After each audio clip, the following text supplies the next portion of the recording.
thought I'd feel this way, the way I feel about you.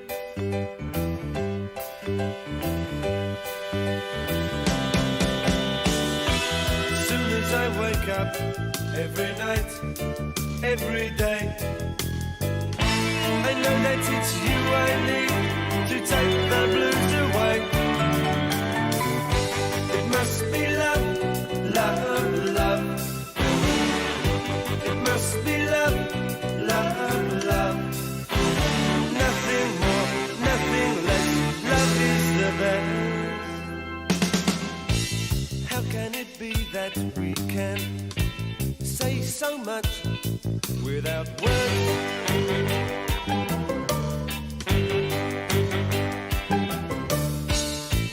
Bless you and bless me.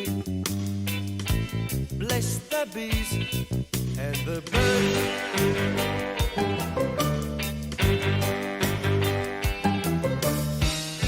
I've got to be near you every night, every day. I couldn't be happy any other way. It must be love, love, love. It must be love, love, love. Nothing more, nothing less. Love is the best.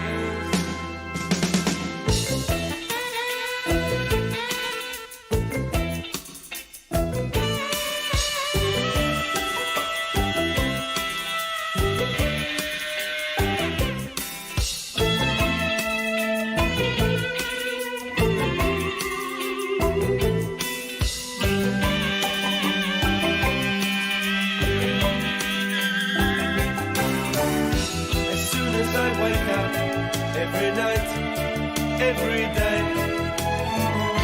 I know that it's you I need to take the blues away. It must be love, love, love. It must be love, love, love.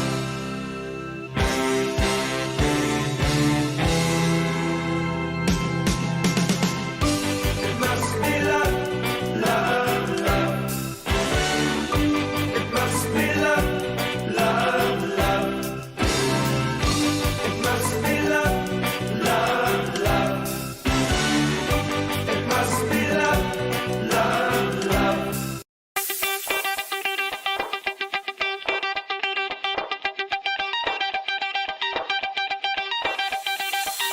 Shout to all my lost boys. Shout to all my lost boys. We rowdy. Shout to all my lost boys. Shout to all my lost boys. We rowdy. Shout to all my lost boys. Shout to all my lost boys. We rowdy. Shout to all my lost boys. Shout to all my lost boys. When you're ready, bass. When you're ready.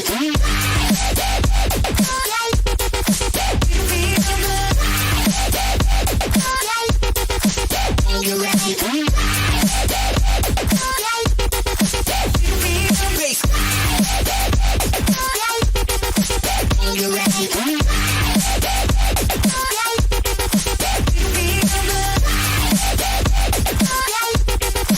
When you're ready.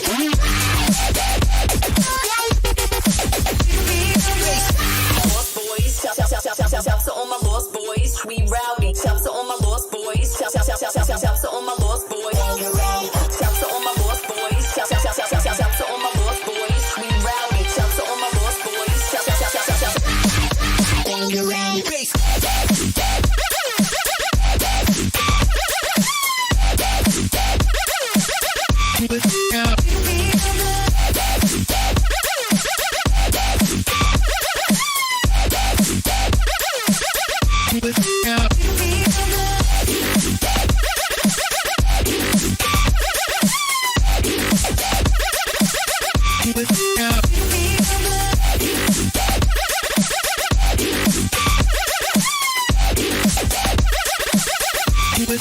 When you're ready. Bass.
eating Fun Dip right now.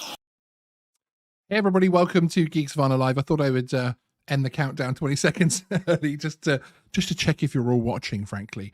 It's really great to see everybody here already in the chat. Hi to everyone who is watching, whether you're watching from the SpinUp show preparations, whether you're watching from your hotel room or popping out, like people like Johnny Dronefly, who told me they're popping out to fly before the show. It is absolutely fantastic to have you. And of course, our worldwide audience as well. It's really great to see. We've got some awesome stuff coming up today, including some exclusive interviews from people like Ken Dono, Original Dobo, Ken Heron. We're also going to be hearing from Cornell over at Emacs USA, and really bringing you a little bit of a intro, hence the pre-show, into today's show. We're also joined by a face that we've all missed so much recently. It feels like it's been so long. Let's bring him into the show. It's Felix.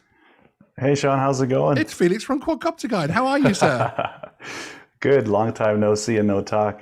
I mean, what are we supposed to do with all these DJI launches that have been happening, and we haven't had your artwork come out, also known as your review videos that take 60, 70 hours to produce? We miss you. I know. There's a couple reasons for that. If you guys might have noticed, I haven't been publishing videos in the last few months. A lot of things going on in my personal life. We've moved continents, switched jobs, family, housing. It's crazy, but yeah. That's awesome. I mean, it's great to hear that, you know, it's changes, positive changes, and you're moving forward and grabbing life by the scruff of the neck. And hey, if that means YouTube has to suffer, we'll still be here. We'll still be here waiting for you whenever that comes back. So. I will return, so don't worry about that. Have you missed it? I have a little bit. I got pretty crazy about it for a while there. And I know that feeling. Yeah, people underestimate the effort it takes. Let's just put it that way. Well, yeah, they certainly underestimate the effort it takes for some of your videos. We're also going to be popping in from time to time to the live cam down at SpinUp, and if we'll test our latency here and see if we can get Kelly to give us a wave.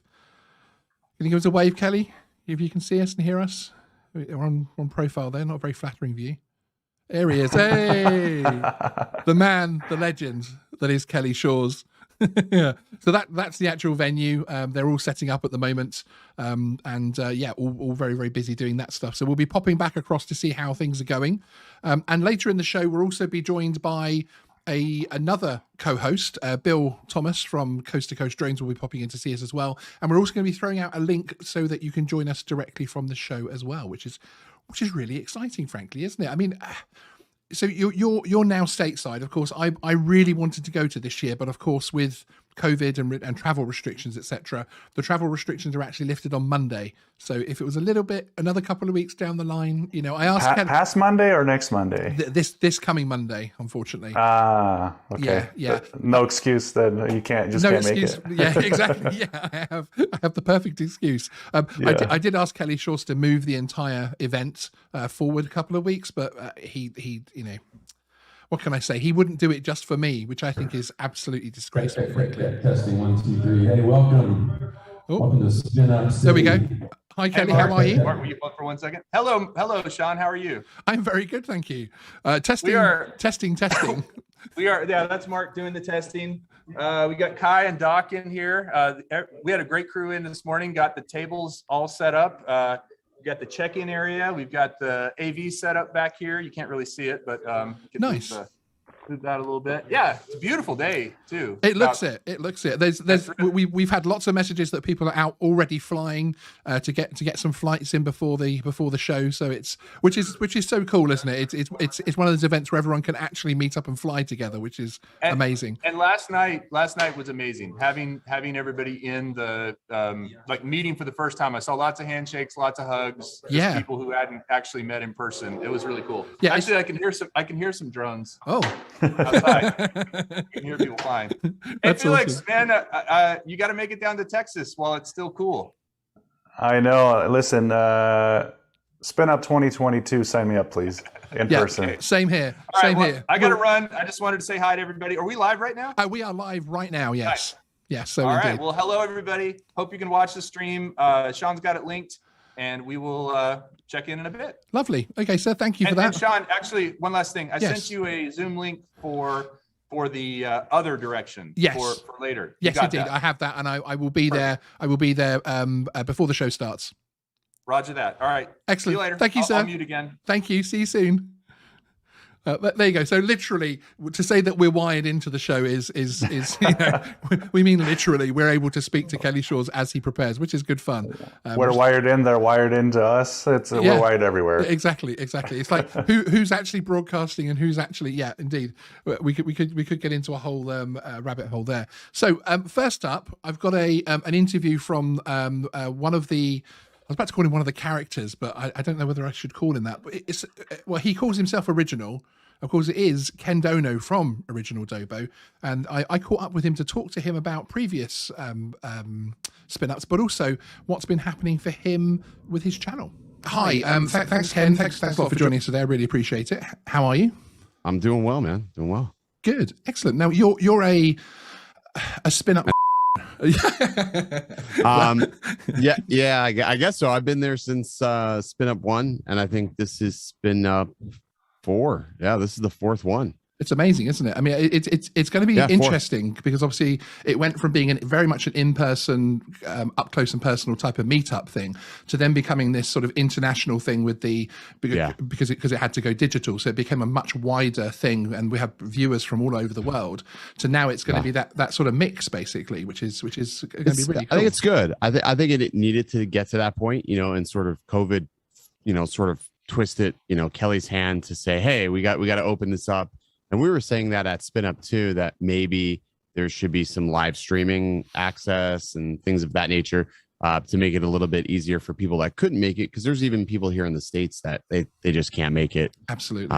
So I think it's awesome to sort of pull everybody together, across the pond and here in the States. I think it's awesome. So I'm glad to see where it's going. Indeed, and it was great to see the creator community rally round last year as well, because of course it wasn't the easiest thing to put a live show on that pretty much lasts the entire day during COVID as well. Of course, it's difficult, man. It's difficult, and we were working from the point we got there, at like 8 a.m. I know the show started, I think it was like 10 or something. We were basically go, and everything had to be very well timed, and I was really impressed, like. How they were able to pull it all off, because live streaming something to that magnitude is difficult. Yeah, absolutely. Absolutely. We've live streamed a couple of live events, International Drone Day, and then from a trade show a couple of weeks ago. Yeah. And that was just on a very small scale without tons of people coming in and out of the set the entire time. And it is incredible, frankly.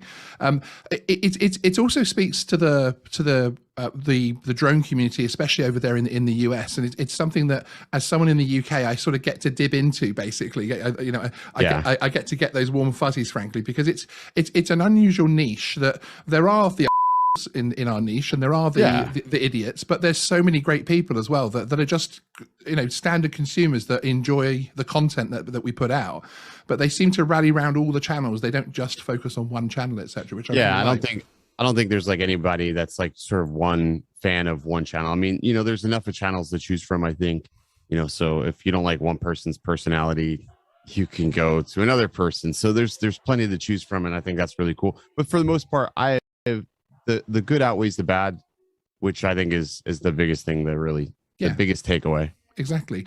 So it's been quite a big year for you. I since the last spin up, things have changed for Original Dobo. I remember seeing one of your first posts where you put something that you had 3D printed up for sale on Etsy.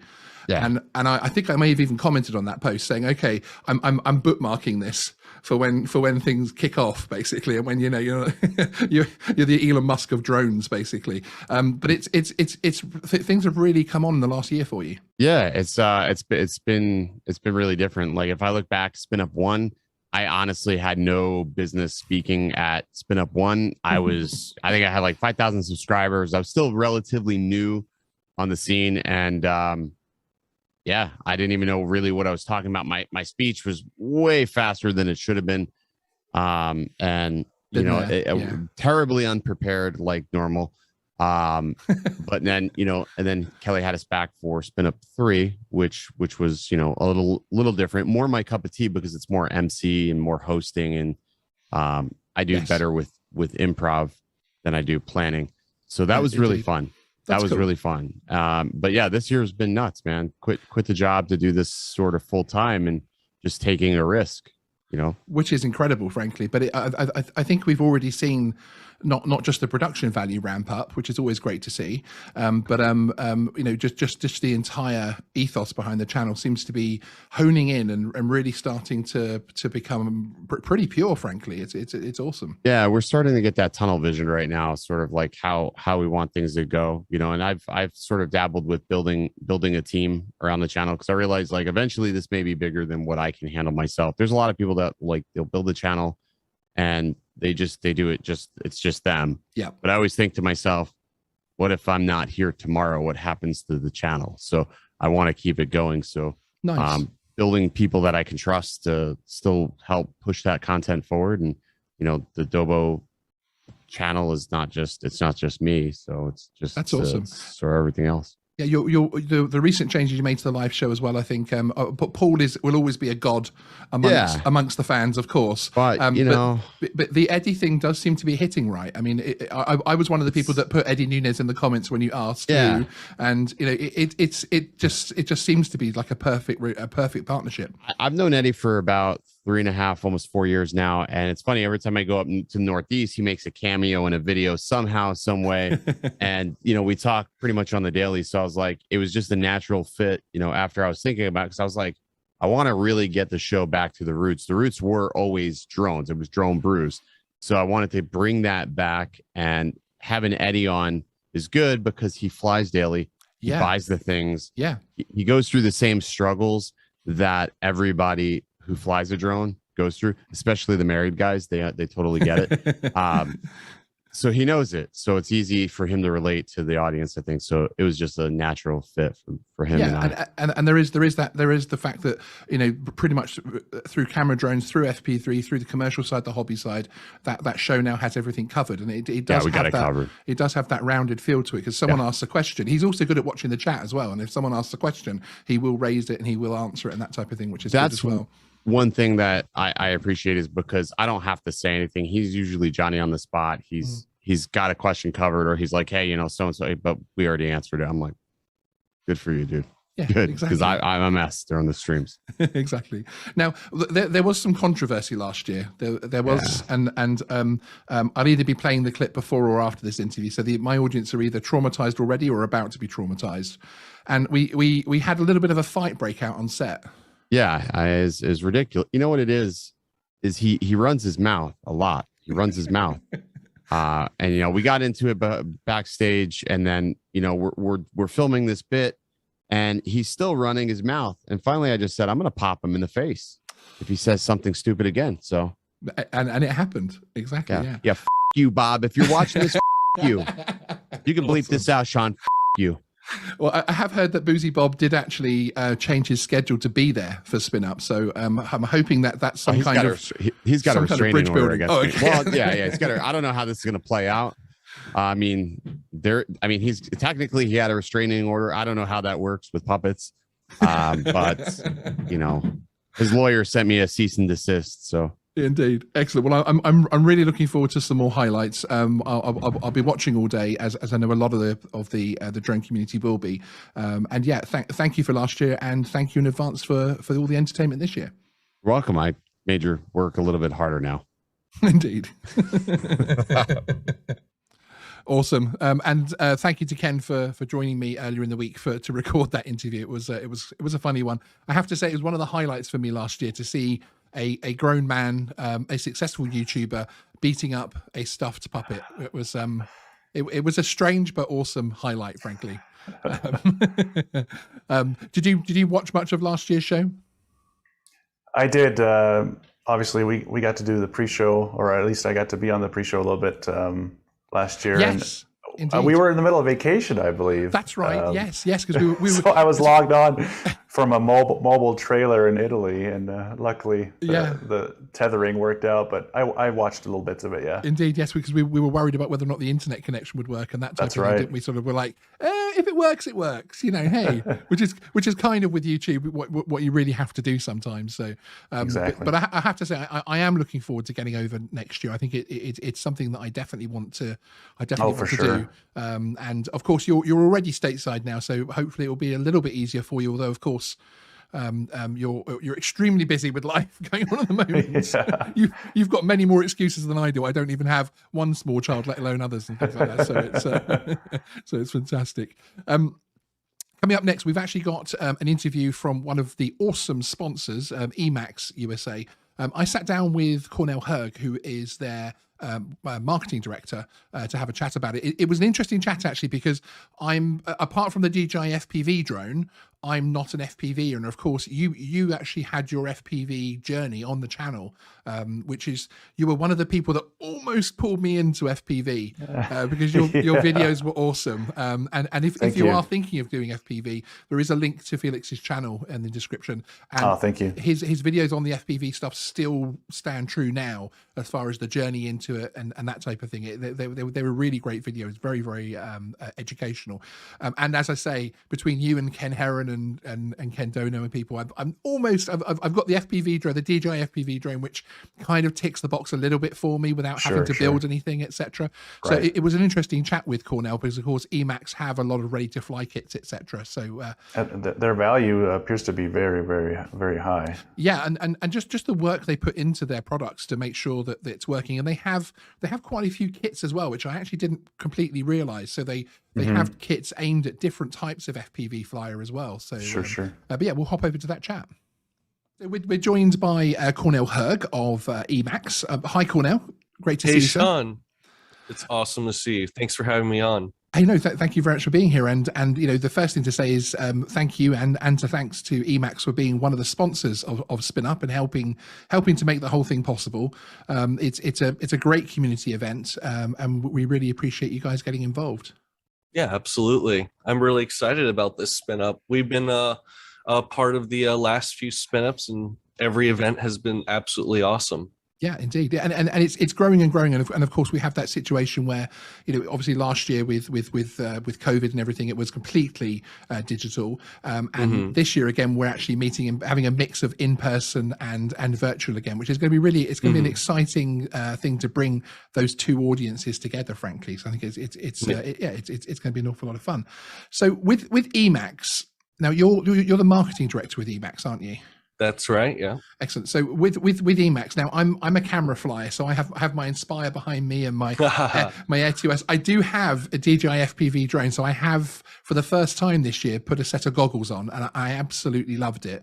Nice. But Emacs are actually quite a new thing to me, and it's something I am going to be getting into and something I am going to be trying.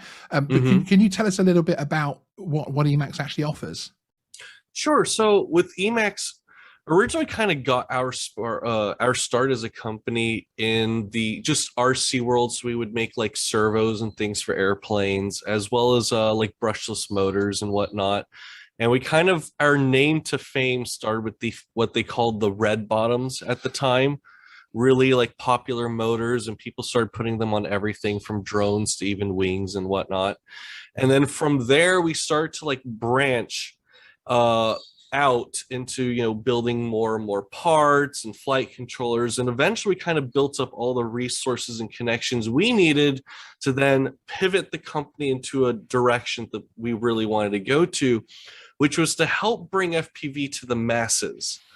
Awesome. So with that, we started our first ready to fly drone, essentially, was the Baby Hawk series, which was a larger whoop at that time, before like whoops were really a thing.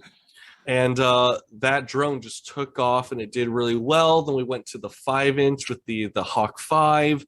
And then from there, now like we have the Tiny Hawk, we got the Nano Hawk, we still keep the Hawk line going. We just build all kinds of drones, just trying to hit every different audience to help bring FPV to the masses and help anyone for any reason, just start to get flying. Awesome, and I've hovered over the buy button a few times myself personally, I have to say, because one of the things I like about your drones is that they are available in ready to fly kits, which is obviously for someone that doesn't build like myself. I mean, the most building I do is changing the camera on an Inspire, so you know that's literally it. And putting the antennas on my FPV goggles, I feel really technical when I'm doing that.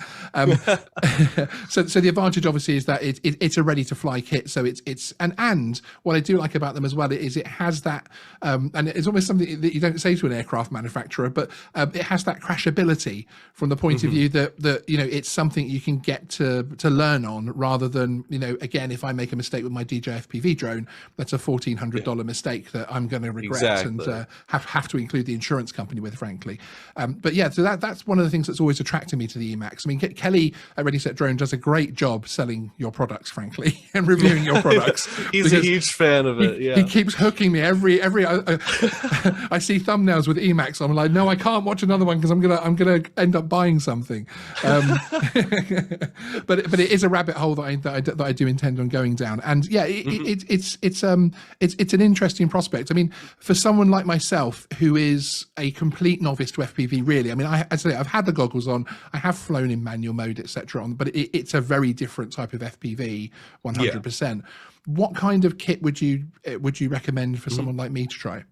Sure. So with your experience, more so coming from the DJI side of things, we also built a product just for people like you. So we have what we call the Easy Pilot, and it has altitude hold. It has even easier to fly in DJI. That was one of the things that I personally really pushed at the company. I wanted to be easier than DJI. So it even has a one-stick flying mode where it mixes roll and yaw all on one stick. So you just altitude hold, use the right stick, and just steer around like an RC car. And you can literally fly FPV super easy, then switch to more of like a DJI mode where you have both sticks, and then eventually just turn off the altitude hold. And now it's just like a normal drone with just stabilization on. So basically what you're saying is that kit will make me look like a cool FPV guy. Yeah, that's right. You absolutely will, though. We even make it look all fancy. It's like nice and white, like an Apple product. I'm just saying. Personally, I love it. My whole idea with that product, I wanted to get my wife flying, and it worked really well. It worked superb. Great at that. Oh, that's really great. That's really great. No, yeah, it sounds like the right product for me to try for sure. I mean, it's it is a whole world to me. I'm a little bit not OCD-ish, but I'm a little bit sort of fanatical when I get into something. So I always fear my crossover into true FPV will be one that I never come back from. And you know, there's so many people have disappeared down the FPV rabbit hole, but which is why I think there is an attractiveness to the ready to fly kits that it does include more people, and I think that's great. And I think that's why Kelly likes them as well, because he's able to recommend something out and say, look, if you buy this kit from Emacs, this is exactly what you're going to get, and this is exactly how it's going to happen. Because that's one of the things I love about DJI, you see, is the fact that I know, apart from the Action 2 camera, if you've seen my recent review, but never mind, I know that I can take one of their camera drones out of a box and do the updates, and I pretty much know it's probably going to do 80-85% of what it claims. What's always frustrated me with the FPV side and what I call the off-brand camera drones is that you don't get that reassured purchase, basically. But it seems that Emacs have really focused in on ensuring that does happen by the fact they are ready to fly kits, that you do have that consistent experience with your kits.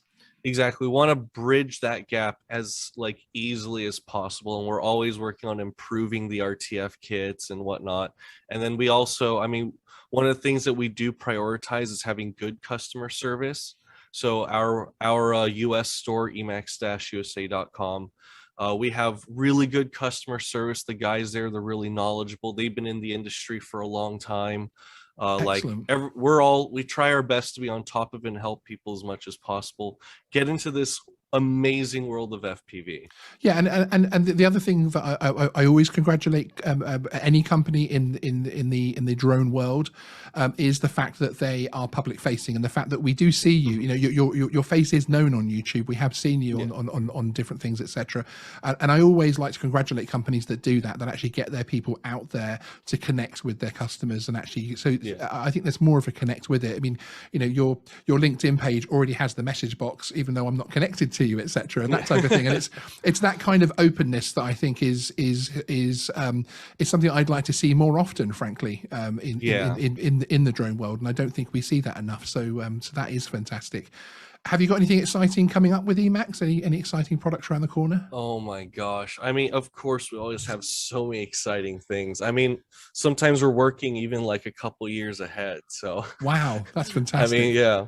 But definitely some exciting things coming up soon, especially now with, like, you know, the Christmas season and everything coming up.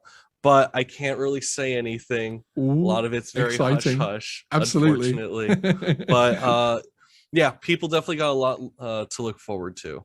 That's superb. Okay, well, thank you very much for joining us today. I really appreciate you taking the time. And I really look forward to hearing you speak at SpinUp. Yeah, absolutely. I'm looking. Awesome. That was a really great interview. I genuinely, it's fantastic when drone companies will come and talk to you, and will actually, you know, when directors of drone companies will come and have a chat with you, and I think sure. it shows that there's a real genuine connection with their customers there. And again, as I said in the interview, his LinkedIn page, you can actually message him without being connected, that type of thing. I love that kind of openness. I think it's awesome. And they don't just send the regular sales guy. Yeah, that's it, exactly. Exactly. But yeah, FPV is still an unknown for me. It's a rabbit hole that I'm not keen to go down. I know. I run a drone channel and I don't do FPV. It's not yet. Good. You don't do it yet. Yet. I mean, I have to say, I love flying the DJI FPV drone. I realize if I did FPV properly, I'd possibly have a different view on it. But the whole experience of being in the goggles and you know, I am now flying that drone manually, at least.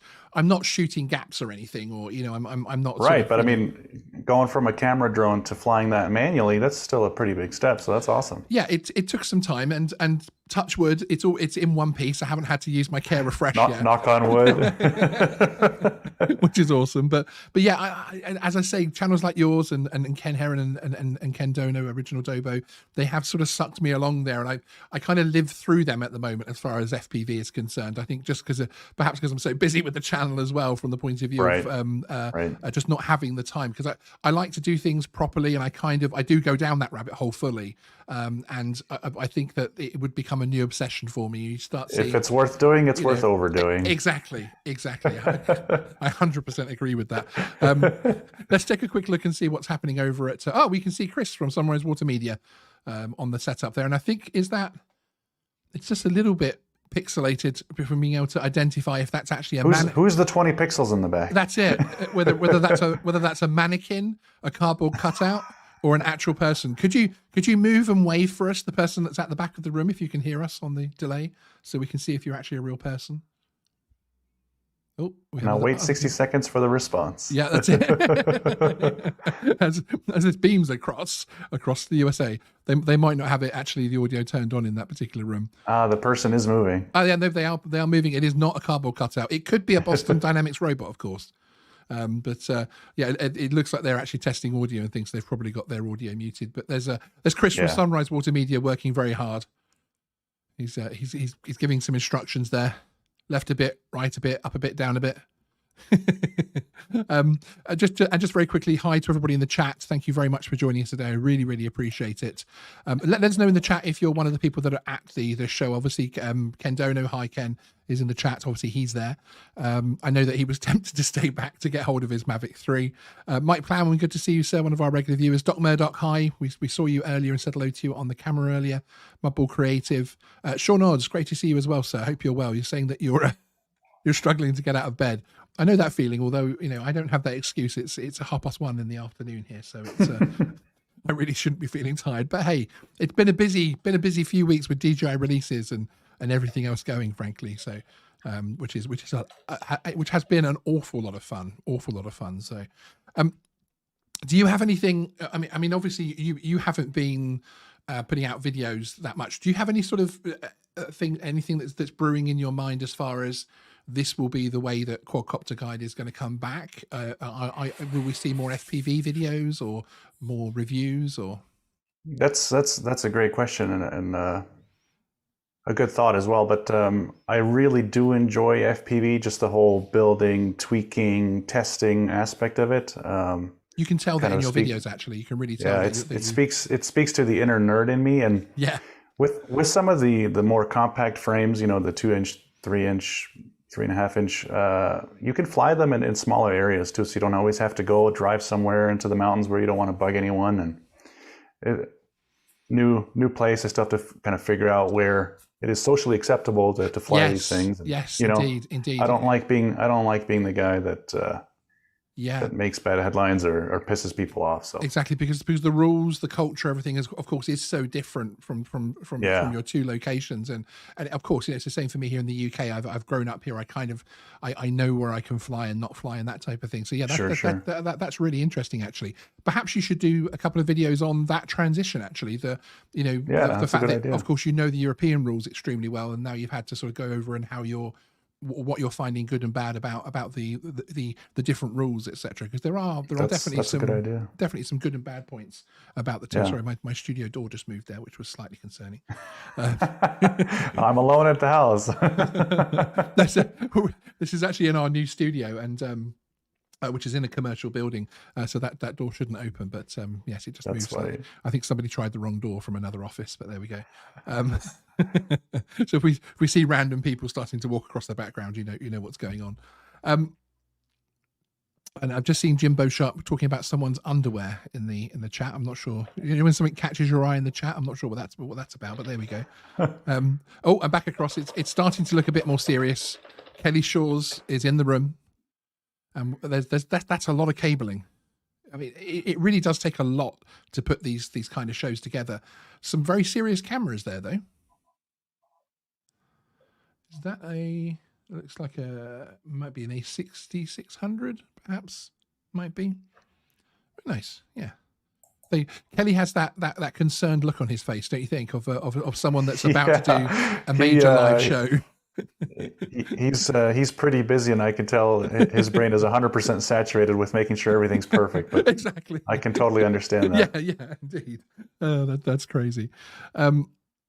Yes, Jimbo Shot's still talking about being in different states of dress. But Mike Miller, great to see you in the chat as well. Jimmy J, hi, great to see you. He said he wanted to go so bad, hopefully next year. Well, if you're there next year, you'll definitely get to meet myself, because I'll be coming over as the COVID restrictions lift. And Lloyd, the Grumpy Vlogger, great to see you as well. Hope you're very well. Joe Blaylock, so many of the usual crowd. And I know that I can see people's names in the chat that are attending today. And of course, we are just an hour and 20 minutes. Hopefully they're not listening in the live room when I say we're just an hour and 20 something minutes. No pressure. Should we put an ish there at the end? We're an hour and 20 minutes ish from the show starting. But yes, I know that this year they actually just before we came on air here was the first time they got into the room, because it's one of those leases where they have to set up on the morning and close down again in the evening. They can't set up the night before. That's rough. Yeah, when you're doing live TV like that, it's an awful lot to do, frankly, isn't it? So yeah, and Jimmy J saying he'll plan on next year now. See you then. Yeah, Jimmy, I'm looking forward to meeting you and so many of the other people that are names in my chat that I know. I feel like I know them so well, and it's going to be strange to meet people and be like, because we had that a couple of weeks ago. Actually, we were at the DroneX conference in XL London. We live streamed from there for a couple of days in a row, which was a really great experience. But we had a couple of dozen viewers come up to us to talk to us and that type of thing. And it was awesome, because it was great to get that kind of genuine feedback from our viewers. But it was also quite strange, because it's sort of, normally I'm answering them tapping away on the keyboard. But was that the first time? That was the first time I've met. Well, yeah, it's the second. It's the second time I've bumped into a viewer. But the first time was actually in Belfast Airport coming back from International Drone Day. Hi. That's someone delivering something for me. Thank you. I think that was my lunch for later after the show, actually. That's funny. Yeah. Because I changed this studio around a bit. We actually have our live studio signs and lighting is actually on that wall over there. So normally this table's turned around looking there, which it doesn't matter if someone comes in and out. But Gotcha. I turned it round for a little bit of it because we have our recording desk is behind me with another chair and okay. desk where we do Gotcha. our. So I this see is the that, live stream desk, and then that's the recording desk. So it's always fun when people are popping in and out. But there we go. Right, should we move on to the next interview? This one is actually with the one, the only Ken Heron, who is going to talk about his very unique experience last year, where he actually managed to crash a drone, which kind of actually ended up going a bit viral, which was interesting. Hey, Ken, thank you very much for joining us today. I really, really appreciate it. How are you, sir? Well, I'm trying to figure out how I'm going to get to SpinUp. Because my car, my regular car, RX-8, is in Chicago. And the cop car that I bought to have a good, reliable car. Yeah. Well, solid police interceptor. Those things go on forever. It drives great. It drives great. But you know how the cop car headlights go back and forth? Yes. There's some wacky cop wiring in the car, and I cannot get both headlights to stay on. Oh, no. And I brought it to a local shop here. They're like, we don't know, take it to the dealer. So I'm taking it to the dealer Tuesday. So I'm going to have to drive to Texas. Do you take the cop car? To a Ford dealer? No, I have no time. No time. I'm going to have to drive to Texas with one headlight, hopefully not getting pulled over by a real cop. Can you get them to flash, or is that? Yeah, I can do that the whole way. But I have cool. to. I can do that. Yeah. But then sooner or later, a real cop would. Okay. You know, I don't want that. Although I will tell you this.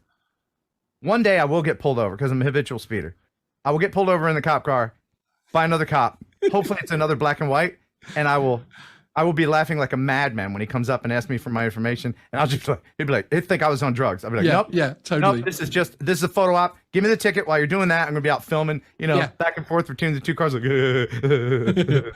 he's gonna be like, sir, could you get back in the vehicle and stop setting those cameras up? Thank you. Yeah. I don't have enough content yet. There, Skippy. Anyway, so that's one way or the other. Maybe I'll rent a car. Oh, maybe you'll rent a Fiat Abarth. No.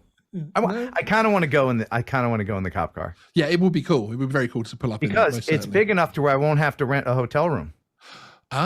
Would that actually be your strategy? Yeah, I'll sleep in the car. I don't care.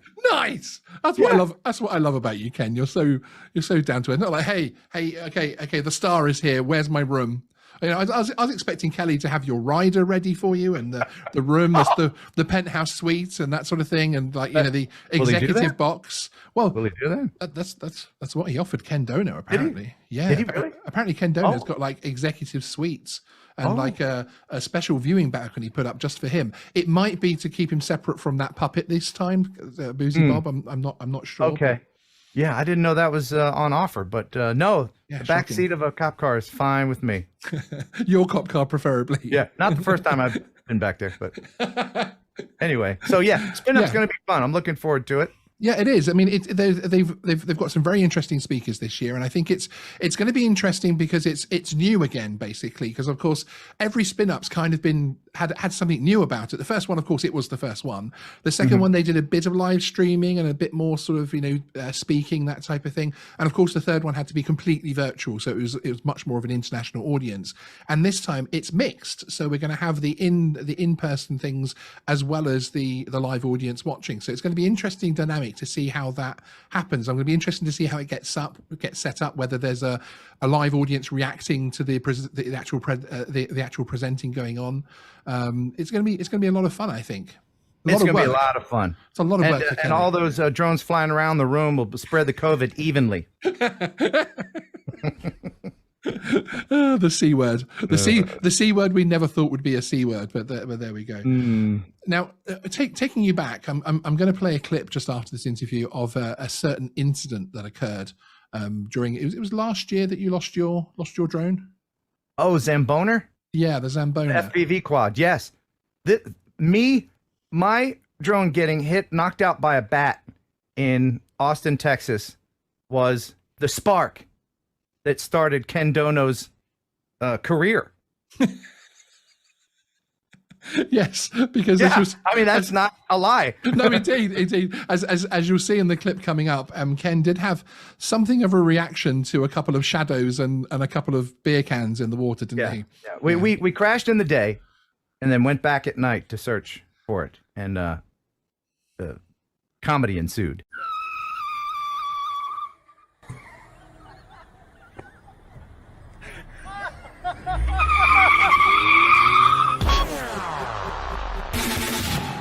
And as the sun was going down, I thought I'd fly over across the street to these awesome looking buildings and try my hand at them real quick. Well, after pulling out of the dive, I started getting a little pixelization on the DJI Air unit, so I headed back. And while flying over this nasty pond, something took me out. Let me slow that footage down. You can see it. In the very last frame, a dark shape comes into view. It's very bat-like. Could have been a bird, but bat sounds cooler, so I'm going with that. So what's going on is that Ken just lost his drone. Not this Ken, other Ken. Lost his drone. We're searching for it. Not having any luck. Other Ken shitting himself.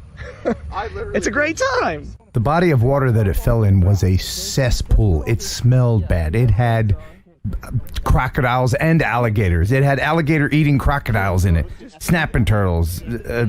Killer mosquitoes. It was horrible down there. Not meant to be walked around. But my good buddy Sean Oz and Ken Dono accompanied me on a search.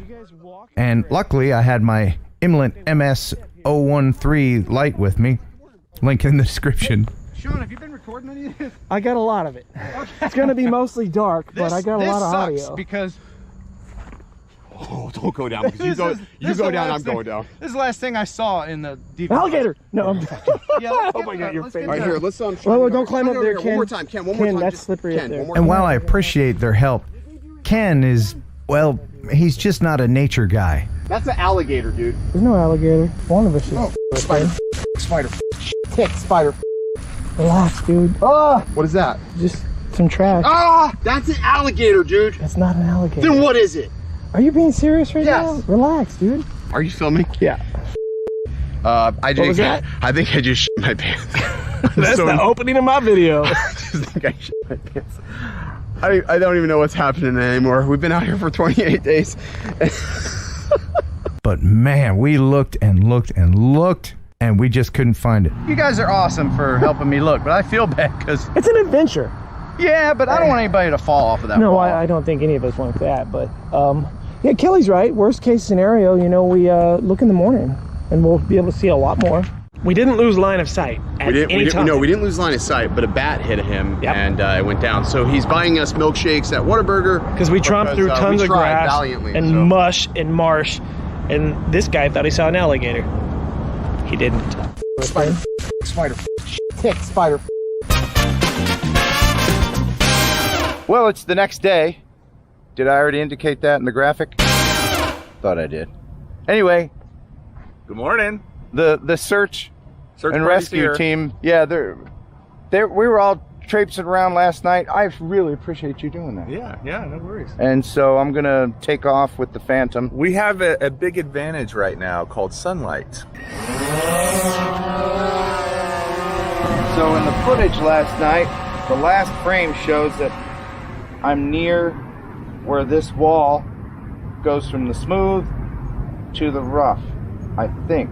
I did a cursory search with the Phantom and couldn't see anything, so Kelly thought, hey, why not send up the Mavic Zoom and do some zooming in shots, see if we can find anything with that. As Sean and I walked back down into the cesspool and looked with our eyeballs. I think it could be anywhere from like here to there. I see nothing here. I didn't give us a very high probability of finding the thing when we went back down there, even in the daylight. And as I was adding up all the costs to replace everything in my head, contemplating why I ever got into FPV to begin with, I happened to look down. I fear that it's off in here somewhere. Wait a minute. What? Don't even tell me that. Dude, I found it! I totally found it! Where? I found it! I found it's right freaking there! Right there, you see it? See my fun fly battery? Oh, God. Yes. Oh my God, I cannot believe it. Hold this. Oh my God, dude. Give me Are you your going hand. in? Yeah. How are we gonna do this? Really? Yeah. Whoa. Maybe. Careful. Mud. Can you I reach it? without getting all Here, I'll hold both cameras and your hand. I got you, man. I got you. Oh, Sean! Dude, you okay, man? Dude! Oh my God! Dude! I cannot believe it. We freaking Let's found not tell it! him. Let's not tell them, and we'll hold it behind our back when we walk. No, he'll see it. Let's let him know. He's over there. He doesn't know yet. Dude! Oh my God, dude, you gotta stop falling. Are you okay? I'm good. Come It's on. real wet and slippery now. You're gonna break a hip. Thank you, Sean. Glad to help. God, thank you, everybody. Oh, Ken Dono, you're so incorrigible. Yeah, he comes across as a bit of a badass, doesn't he? And then He does. To have that kind of reaction is quite funny. I have to say, It but I'm not going to call him out for it because I'm not very good. I mean, here in the UK, we don't have gators and things that can kill us from insect form and etc. And I'm still a little bit scared of the odd large spider that Well, comes I mean, into the house. Dono is kind of a human juxtaposition, you know, because he's all like, bleep this, bleep that, F this, F that, drinking beer on his stream, and oh yeah, I'm just a young tough guy. And then, you know, you get him out in a swamp looking for a drone. Yeah, spider. Yeah. Alligator. What a thing to jump to, though, alligator. Right. And yes, I can confirm that Ken's pre-show interview did need the bleep button. Did it? Quite a few times, yes. What a knucklehead. Ah! Ooh. I thought you'd take the bait. but you've also got a new special project that you've just started, which is already now. Please don't take this the wrong way. Oh yeah, you're talking, of course, about my my thong exchange program for strippers. That's I've been working on this for a long time. First, it was Habitat for Humanity. Then I was reading to the blind, and now this. I think, you know, don't call me a hero. Okay. Don't call me a hero. No, okay, I won't. Yeah, you know, it's important to have clean, fresh thongs for the strippers, much like a needle exchange program for drug addicts. You know, it's a little different, but it's equally as important, I think. Oh, I completely agree with you. Completely. And that's, of course, what you were talking about. Actually, or is no. it the other thing? It's the other thing. It's the other thing. Yeah, okay. yeah, indeed. Yeah. So yes, I mean, already it has to be said that some of the social media stuff that you've done for this channel has been eye-catching, to put it mildly. And we are, of course, talking about and I'm going to bleep myself here for one of the first times. Yeah. The POS car reviews, otherwise known as the piece of shit car reviews. Yeah, well, I think everybody knows what POS means. I said You did. Don't keep saying it. I know, because people don't realize, but they charge you per bleep on YouTube. Do they? Yeah, it's going to cost me a lot of money, these two interviews. I can tell you this: that I tried to create a channel on YouTube that was piece of car reviews. It wouldn't let me. Oh no! That was one of the words that was flagged. Even though, which is weird, YouTube lets you say the S word. Yes. Now it's not like really. It's on the gray list. I In don't think it affects your. Does it affect monetization? It does. It does go yellow, but then you can review it, and as long as it's in context, you get cleared again. Okay, so you might as well bleep that. Yeah, I mean that probably does need bleeping, because if we say too many times, then it's good. Well, it's going to be an editing nightmare for you. Yeah, the whole context of starts to lose its essence. And so it is POS. Yes, car reviews. Everybody knows what that means. There's a link going in the live chat and on the show right now, so go across and subscribe to it, please. Yeah, and people are subscribing, mostly because I bribed them with an Evo 2 to do it. But hey, whatever works. You know, we're going to be creating a lot more content on there, and believe me, there are plenty of cars, especially in my area of the country. I mean, you just drive around, see people mowing around old Pintos, and exactly. You know, I saw a horse pulling the ass end of a truck once, like a pickup truck. Like the motor part was gone, but it was still the fenders and the frame, and they used the frame part to hook onto the horse. And their horse was, I didn't have my camera with me, but so that's what you get. That's awesome. Tennessee. If for some bizarre reason you're watching Geeksvana right now and you're not subscribed to Ken's main channel, well, what's wrong with you? Where have you been? You know, that would be nice. Yes. Yeah, please go subscribe to there as well. Thank you for joining us, Ken. I really appreciate it. Is that it? We're done? Well, that's it. Oh, has my camera turned off? As if by... Yeah, and welcome to Geeksvana Live, and here we have the black screen. I think that Ken Heron video was so long, it did actually turn my camera off. There we go. Hey! Hey! There's the one tech problem we're having today out the way now, so that's good. That was interesting to know that switches off if it's on standby. There we go. There's a setting somewhere which has changed because it didn't used to do that. But yeah, it was always great to speak to Ken actually, and actually I was trying to explain to him after that interview because he was talking about his new POS car review channel where all these cars, like as he was saying, like a truck literally the engine removed and then being pulled by horses going down the road. And I was trying to explain with the European rules, especially here in the UK where we have the yearly test to check the car's roadworthy. We don't even have like that's it, MOT. Yeah, we don't even have like a bit of bumper sticking out or anything. That's, you know, and some of the things that you get away with over on the stateside is absolutely mind-boggling for me. I think perhaps they would find our roads a little bit boring with all just these normal manufactured cars driving up and down. So, yeah, Ian Whiting saying the bleeps caused the blackout. Yes, well, most of those bleeps were my own fault, frankly. So I think I kind of brought that on myself. So, this is an interesting topic as well, and it's one of the topics, and I know everybody is a little bit lagged after all of the DJI Mavic 3 release, etc. But it's worth very quickly touching on it. It's an interesting release, I think, and it is a drone that I am getting mainly for the channel, from the review point of view. I think I'm going to regret it and have to replace it when the C label version comes out. But you know, we'll wait and see. You never know. They might do retroactive labeling. I don't think so, but you never know. But what have your thoughts been on the Mavic 3, especially as you've not been in the YouTube sphere for a little while? How are you excited by it? Is it something you're thinking of getting?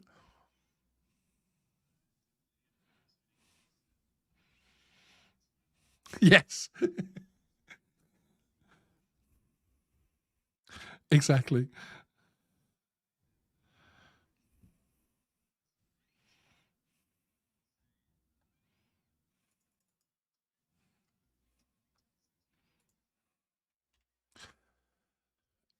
That's right. Things like APAS, AEB won't be in there, and bits and pieces like that. So it is yeah, there are definitely some gaps, which is, you know, I think it's interesting, isn't it? Because we seem to have more and more with manufacturers these days where they are releasing something with things missing. I mean, Hubsan did that with their new Mini Pro, and it's something it's something I'm not sure about. Yeah, thank you, everybody. Yes, I had when we came back, we also lost your audio for a moment there, which I've now corrected. Okay. Yeah, I appreciate it, everybody. But Gotcha. Yeah, it's an interesting launch, I have to say. It is something that I think that I'm really looking forward to, because it's another full-size drone, and I think since the Mavic 2 Pro, we've seen a lot of drone releases from DJI which have been the smaller off-main prosumer versions. The A2 is a phenomenal drone, absolutely fantastic. That's an excellent value. Oh, incredible, which actually we did say in one of our run-up videos to the release that actually, if you're concerned about the Mavic 3 price-wise and that type of thing, the A2 is a phenomenal little aircraft. Yeah. And of course, it's had a lot of the bugs worked out on it, etc. as well. So it does fly really well. It takes some great shots. It's the camera on that drone is absolutely fantastic. Frankly, it's a good little unit. For sure. But yeah, I mean the 4/3 camera sensor, you know, larger than the 1-inch on the Mavic 2 Pro. Yep. I'm sure that the lens and everything has been improved. I know with the Mavic 2 Pro, I essentially left it locked on f4 because it was the sharpest f-stop to use, and so I'm curious to see how the results are on the new one, but I expect it to be much improved. You know? Yeah, and the whole hybrid zoom thing is interesting. When I was watching Potato Jet's video, and the It does break down, obviously, once you start to really zoom in above really 4 times. When you jump into the 7 times, it's then a hybrid one with the top camera. And it's interesting because it would be interesting to see what practical use that has. Potato Jet felt that that's perhaps a little bit gimmicky at the moment, and perhaps once they give you full manual settings when you're in that mode, then it'll be something that they can use a little bit more. But yeah, it'll be very interesting to see actually how that develops, because there's also, of course, the privacy side of things as well. When you've got a 28 zoom on a small drone that will be quiet once it's a few feet away. That is much quieter. The new props are pretty interesting with that silicone kind of tip end of the props. That's right. It sounded very quiet and not annoying like a swarm of bees. They did a really good job on that noise. That's right. Yes. Change. The one I think was really the tipping point was the Mavic Air 1. That was so noisy, and it would literally bees coming noisy towards you, and it was you certainly won't be snooping on anybody with that one. But yeah, I mean, some other things to get excited about on that Mavic 3 is the up to 200 megabits per second video bandwidth. I think that's fantastic. The 10-bit, is it 10-bit video? Yes, 10-bit video. So there's things to get excited about. I do have to say the price also shows that they've spent a lot of time and effort on it, and I'm curious to see. Yeah, it's. I feel like it's in that range where your casual drone user is probably not going to shell out for it, but all those kind of prosumer, semi-pros that use the drones for making some money, I think for those guys it's a no-brainer. Yeah, no, so it'll be interesting to see how well it does. No, exactly. Completely agree with you there. It's interesting as well that it's something which I think was overdue from the point of view of having that full prosumer version. And as things settle down, I think people will see they don't need the cine as for the majority of people. And again, a lot of the reviews are pointing out that although 1 terabyte sounds a lot for people that record in not with ProRes 422 HQ, exactly. 4K H.264. Actually, you that's loads of space. But not with the ProRes. We made a video about a month ago where we were actually trying to, with an Inspire 2, we were capturing a Spitfire fly past for the National Police Memorial Day, and I think we used about 60 seconds of footage from the drone of the actual Spitfire flying by and that type of thing, and just a little bit of a panning shot. And I think it was it was like way into the high gigs for just that 60-second shot. Basically, it was beautiful and it was lovely to color grade, and it was fantastic to work with, of course, because the ProRes is such a fantastic file to work with. But yeah, just the sheer download and everything. I really feel sorry for the guy that we were shadowing a professional drone operator, and I really feel sorry for him, because that's literally his everyday life, is trying to get those massive files off of his SSDs. But I think that the ProRes 422 HQ on that Mavic 3 Cine, I think that'll fill up that 1 terabyte SSD in 15 minutes or so. Yeah, no, indeed. There were a few quips and jokes actually from some of the reviewers of, I've just done this, and actually now it's that 30 seconds of B-roll has filled up half the drive.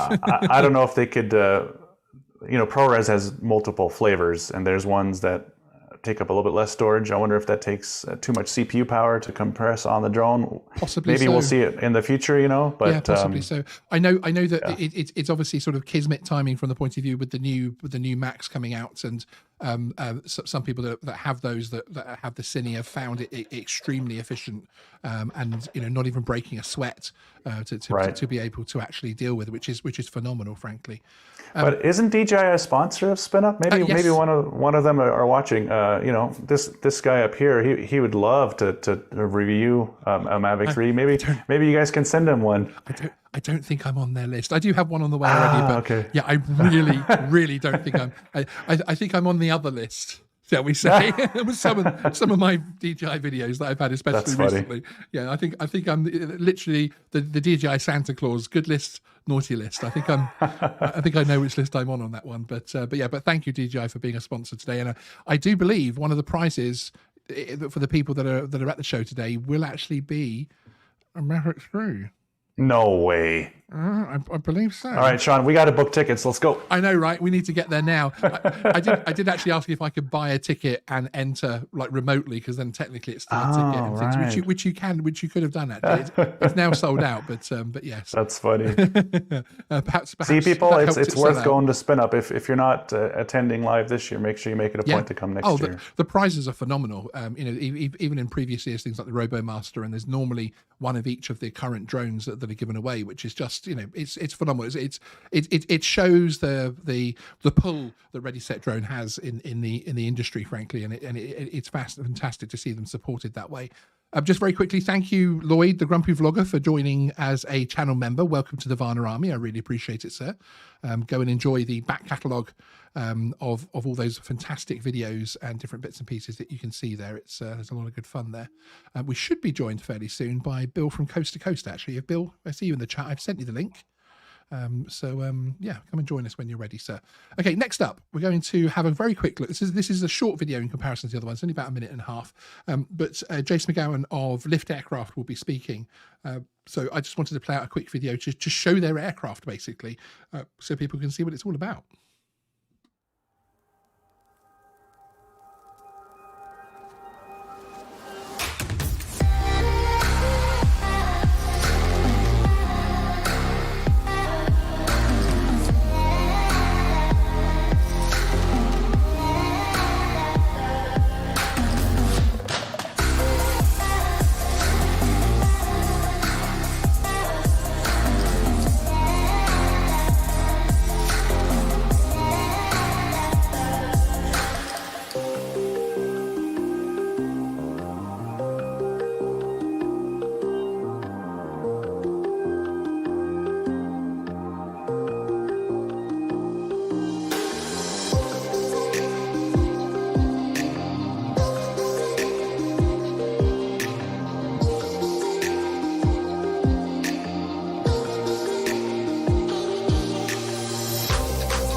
Yes, I'm really, really looking forward to seeing and listening to Jace's speech during SpinUp. I think it's going to be absolutely fantastic. There's a lot of different aircraft there. One thing I like actually about this particular concept is one, it's kind of has that ultralight feel to it from the point of view that it is how do I put this?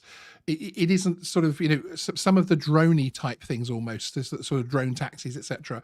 It will take a lot for me to get in and trust someone else somewhere else to fly, or an AI to fly. It will take a lot for me to trust that, frankly. But with these, where almost like ultralight aircraft, essentially, once you've mastered the controls, then of course it's in your hands. But one other thing I do like, as opposed to the ones with the props below, is the fact the props are up here.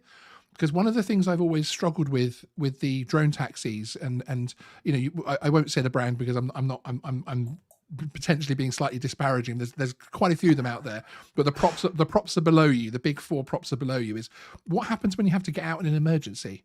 So let's say the engines are running at full pill and you're about to take off. There's a problem. There's a battery fire, or many of the things that can happen with aircraft, and you have to get out of there quickly. Do you have to step out into the blender, or do you have to wait? Do you have to wait for it to stop first? So that's one of the things I like about the Lift aircraft, because it's up there and there's so many more props. So obviously redundancy wise, you've got some help there. Jimmy J, thank you very much for the $5 super chat. Very generous of you, sir. Hey DJI, send Geeksvana some products to review. He'll do a bang up job of a review. Yeah. Well, as I say, if you've seen my Action 2 video, perhaps that won't be happening anytime particularly soon. But there we go.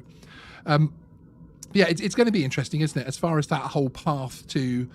And of course, with Lift, it isn't an automated aircraft per se, but with the other automated aircraft, we're still very much on that journey in terms of cars at the moment. Of course, we don't still have the full self-drive Tesla side of things either. Right. So I think it's going to be interesting to see how far that takes us and what hurdles there are going to be. But I mean, certainly in 40, 50 years' time, I think the skies might be quite different for us, frankly. It is definitely cool to see the technology evolve, and yeah. I think when we get the next breakthrough in battery technology, I think that's going to be a huge step. Of course, there's regulations and all the government stuff we have to take care of, but it's a great time to be alive, as they say. No, indeed, exactly. Now, I am going to put the very bravely, I'm going to put the link in the chat for anybody that is at SpinUp or attending SpinUp. You can come along and have a chat with us.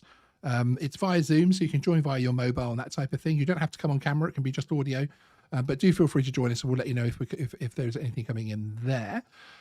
So up next, we've still got lots to show you guys. We've actually got something from the wonderful people over at Quad Standard Labs, Troy, who's actually just sat down, and this is part one of the video.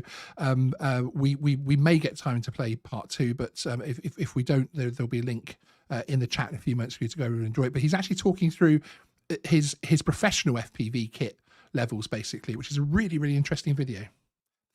And this is part one of it. All right, Troy here from Quad Standard Labs, and we're going to talk about the FPV toolkit, so to speak.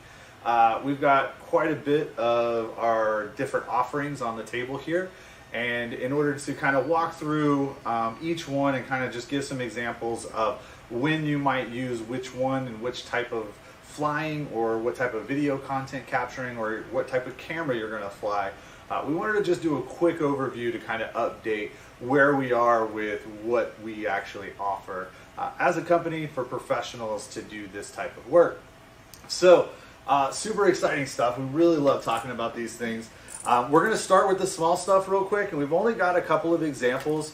We can do some more in-depth reviews of kind of what's going on with different versions of different platforms we offer, but we wanted to kind of focus on some Cinelifter and some heavier lift stuff before, and so the small stuff is kind of a little bit more well known already and understood. So here's what we have here. We've got an open prop 5-inch, and we've got what's considered a Cinewhoop. Both of these are showing that they can carry a GoPro. There are smaller offerings within the Cinewhoop that we can get smaller, a little more compact, carrying naked heroes, things of those natures to hit smaller gaps. But this one is a hydroplane / terraplane. It's developed with an 85mm prop that was very similar to, or the exact same size as the Geyser from Shin Drones. We worked with Andy to mold these props and the prop ducts with HQ. They're a durable plastic.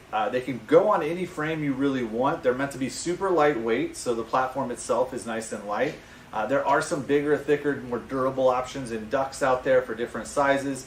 Feel free to experiment with them, but we built these ducts with this frame with Andy on purpose.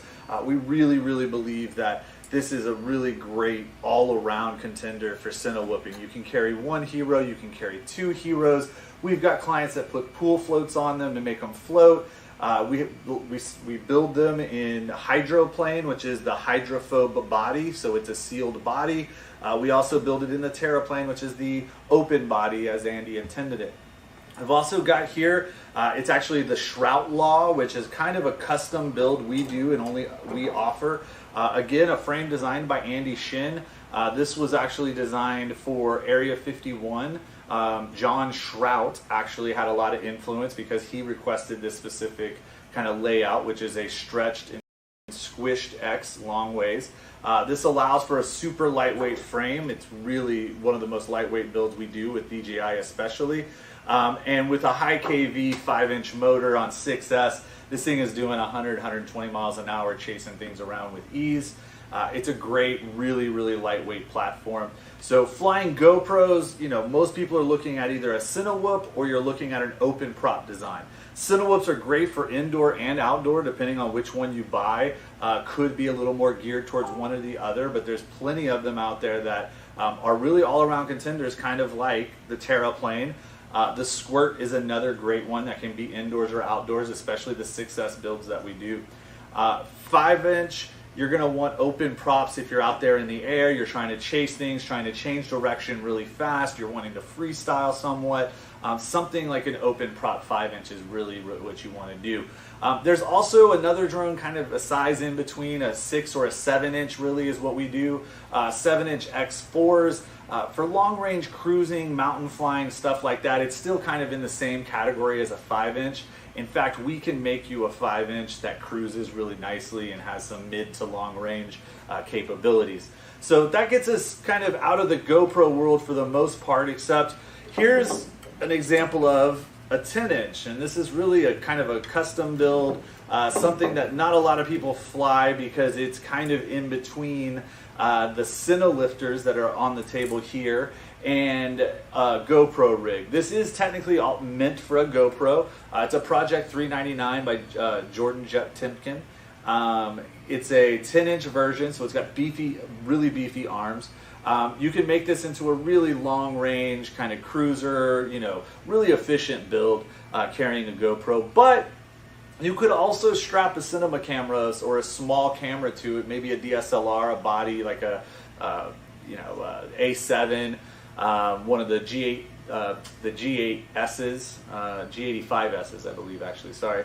But all, you know, Blackmagic Pocket 4K. There's lots of different small cameras that we can get, and we can put them on something like this. A 10-inch X4 is going to carry a lot of weight if you really wanted to push it. So you could probably actually fly a Komodo on something like this. I don't see why not. We actually do X4 lights of our thick, which is a 7-inch. You can also run 8-inch props on it. But we do an X4 of this in a 7-inch, and it's basically a light Cine lifter. It'll carry 1,300 grams, 1,400 grams. We've even tested it above that. But an X4 7-inch can really carry something pretty decent, which means a 10-inch is going to also. So this is just kind of sitting here as that place setter for that 7-inch X4, what we consider Cine lifter lights or X4 Cine lifters. So pretty cool stuff. You know, again, talk to us. This is more of a custom real solution than something that's tested and tried and true, like a lot of these platforms from Andy that at this point have had years of experience working on them. So we're going to bypass this guy here just for a second, even though we just talked about X4s, and we're going to get into the meat and potatoes here. So I'm going to pull a couple of these off.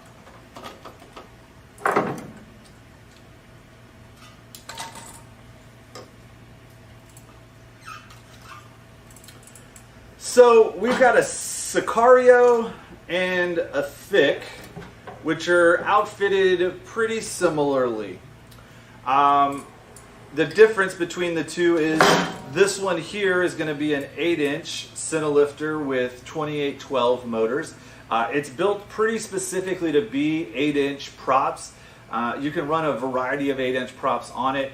You could run 7-inch props, but the motors are really big stators, and they really are meant to be, you know, spinning that 8-inch prop. So losing the prop size down a notch, you know, again, could work, and some people kind of mix and match. But for the most part, this is going to be flown as an 8-inch. The difference between the frames and the Thick are actually just what you see visually. We have a arching arm on the Sicario, and the Thick is a much more traditional X arm, just open, kind of almost a little bit dead cat.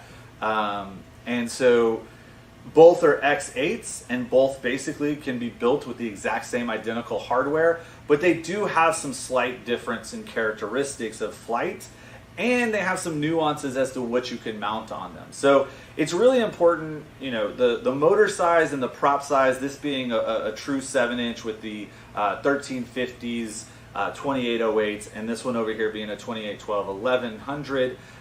The prop size difference is somewhat negligible. They do have performance differences. For example, the 8-inch is going to be much more torquey and powerful and have that grunt power.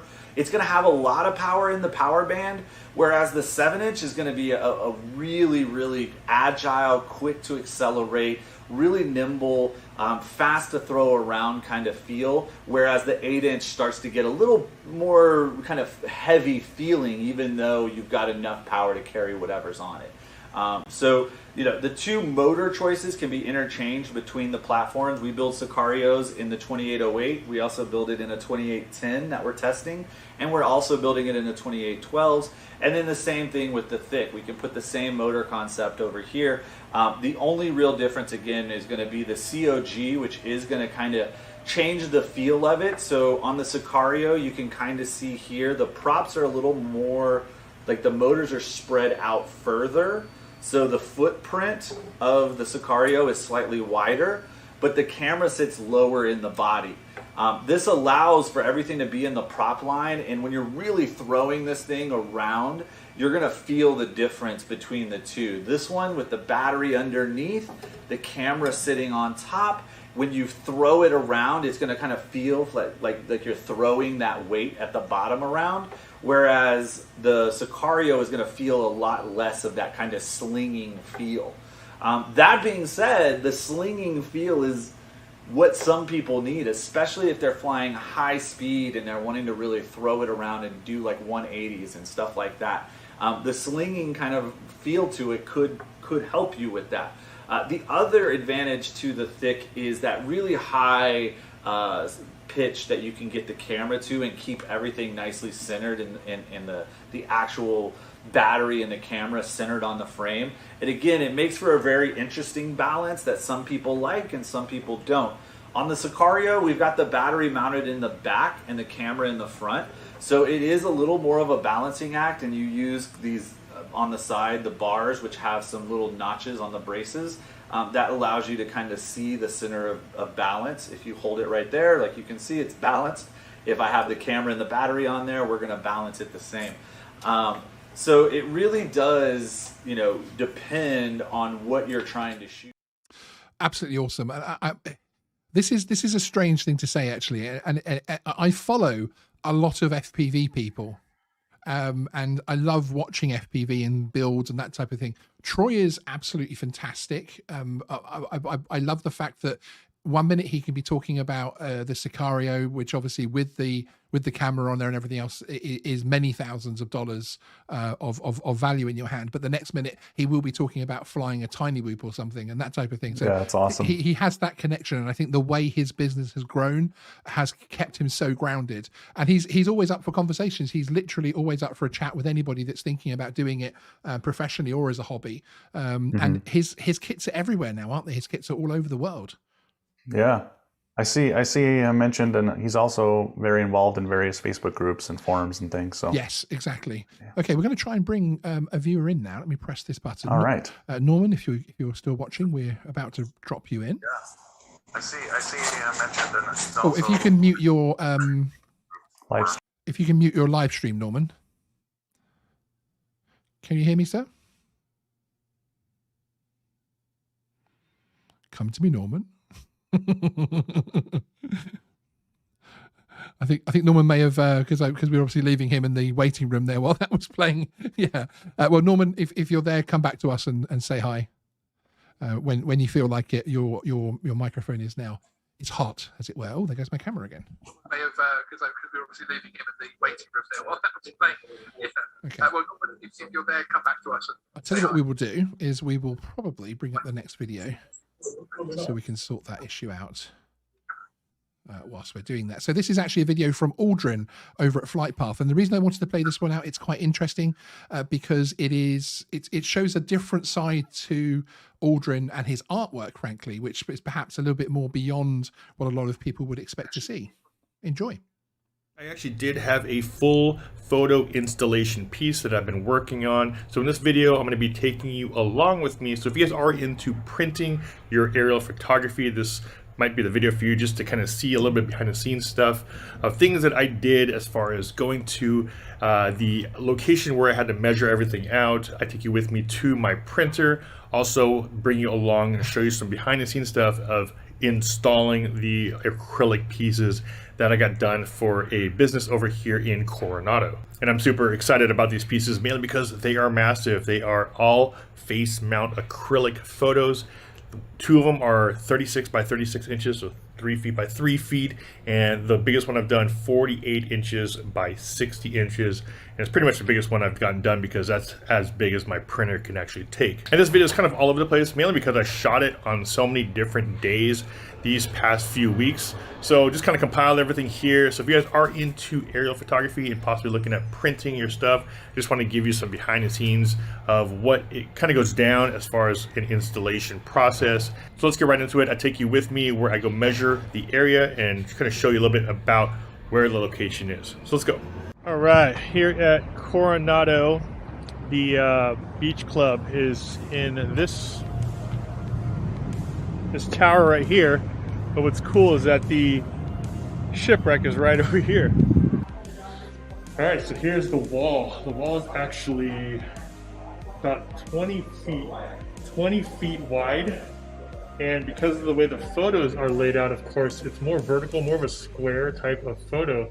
And having a wide panoramic just isn't going to work out here.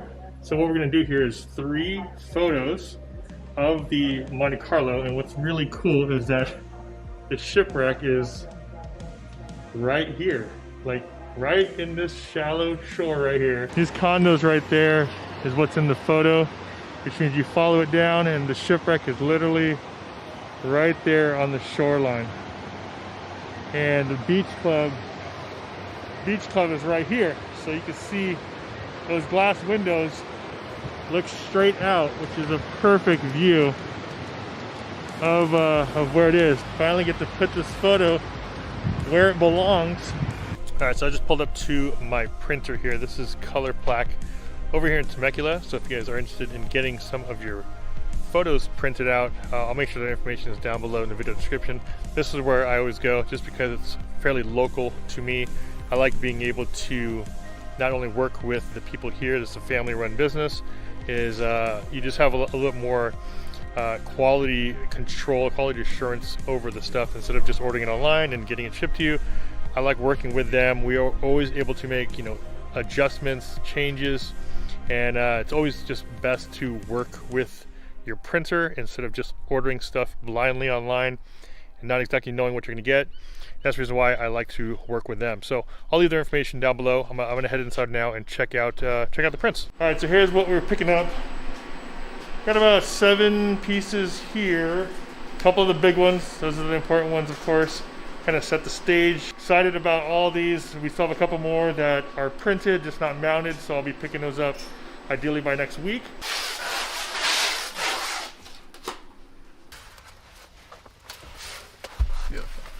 Going to be installing the big prints over at the Coronado Beach Club. And as you can see here, that's 48 by 60 and it barely fits. Look at that. Perfect fit. 48 wide, 40 inches wide, 60 tall, 6 feet or 5 feet. Then I have 2 more right here, which is the other shipwreck side, as well as the one back there. Beach Club is right about here. Got my parking right here. Just gonna walk and take all my artwork right here on the boardwalk. Basically it's the shortest distance for me to get it from here to there. A little bit of a challenge because I gotta go up these little ramp, big piece.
There it is, fully installed, all 3 pieces. And what's really cool is this right there, right in front of where it is. You can see it in the photo. These are the condos right here, and right behind it, right in front of it, I mean, is where the shipwreck is, but it's not low tide, there's no storms, so it's all covered up. But just for context, this is the condo right here that the shipwreck is in front of.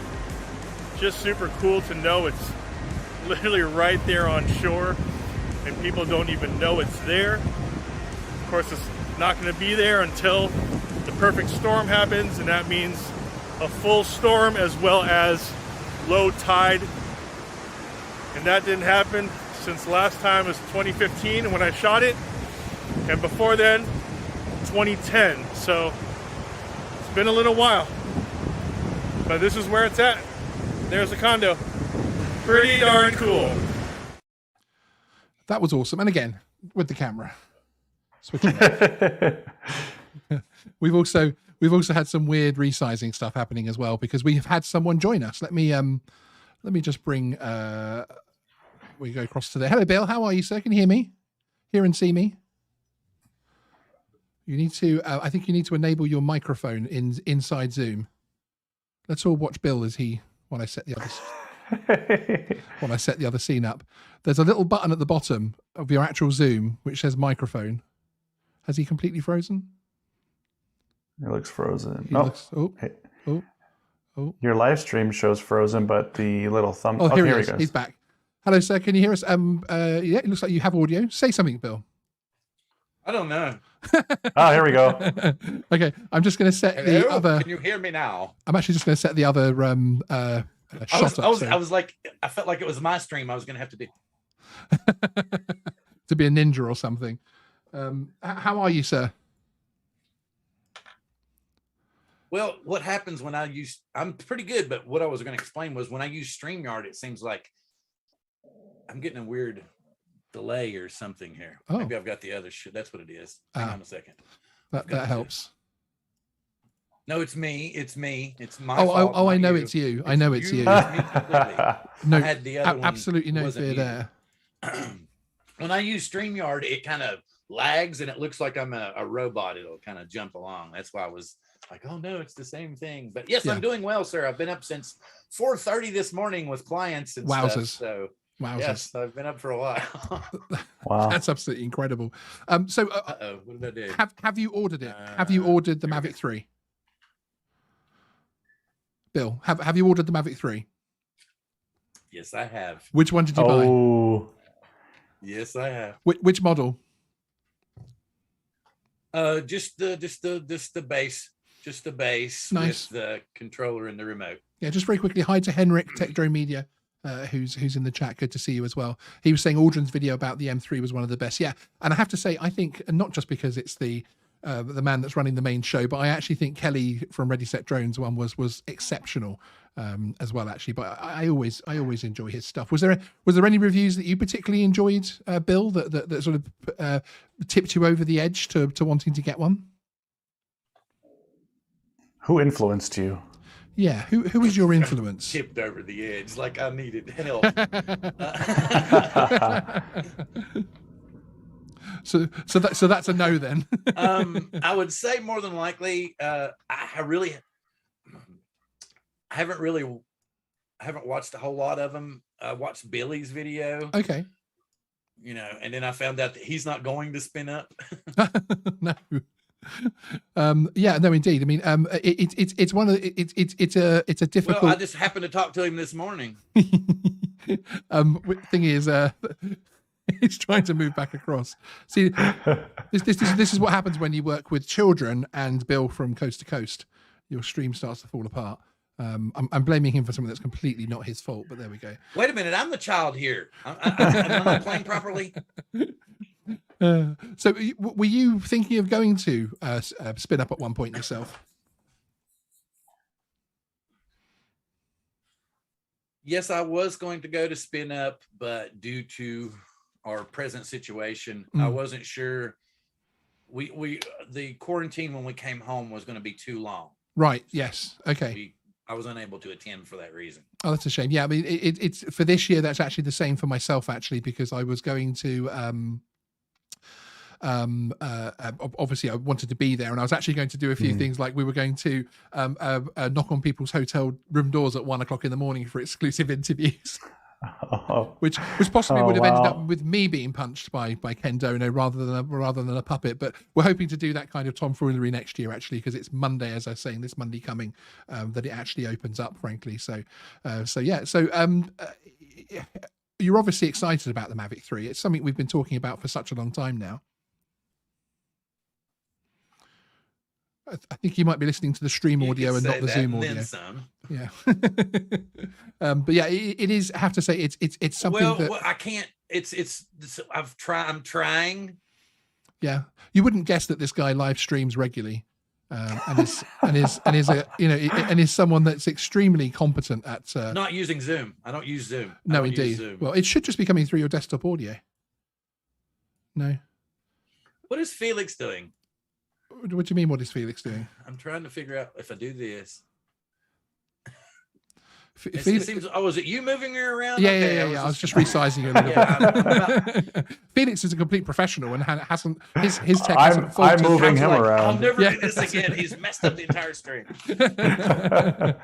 But yeah, no, and for everybody that's watching, we are now starting to head over to the pre-room. The half-hour warning's gone out for the main show, so let me put a link in the chat for that. We should all start heading over to. But one second, yes. Sean. Before people bail, I need them, if they're live or if they want to watch this later, I need them to like this video right now or the stream. Thank you. There's a lot more likes to be had, so please take a second to do that. Thanks. There's a lot more likes to be had. Let's do it. But yeah, it's been a fantastic show again. It was nice of you to pop in it right at the end there, Bill. It would have been nicer to have you for longer, but no one SpinUp waits for no man, frankly, and it looks really exciting. It looks so exciting from the point of view that there's going to be an audience this time, frankly, which is absolutely superb. So we've got 50 people waiting, watching right now. I want you all to head over to that link to the main show and put hashtag Geeksvana in there to show that you've been watching the pre-show. I'd really appreciate it, and yeah, we will catch you all next time. But thank you very much for being here, Felix. I really appreciate it. I know it was no problem. Thanks for having me on, Sean. It took a lot of work to take your stuff out of mothballing. It was a great reason to do it for us. So see you, Bill. But as I say, thank you everybody for joining us. I'll push it to this one rather than fix that issue. That's what happens when you try to bring people in mid-show, unfortunately. But there we go. Rather than me setting everything up. But thank you everybody for joining us. As I say, everyone head over. Still 45 of us here. There's a link in the chat. Head across and join the main show now. Put a hashtag Geeksvana in the chat over there to show that you've been watching the show. And I will actually see you on the show as well. I will be appearing on SpinUp over Zoom as well, which hopefully will work better for Kelly than it did for me, frankly. Excellent. Thank you everybody. See you next time on Geeksvana Live. See you at the main show.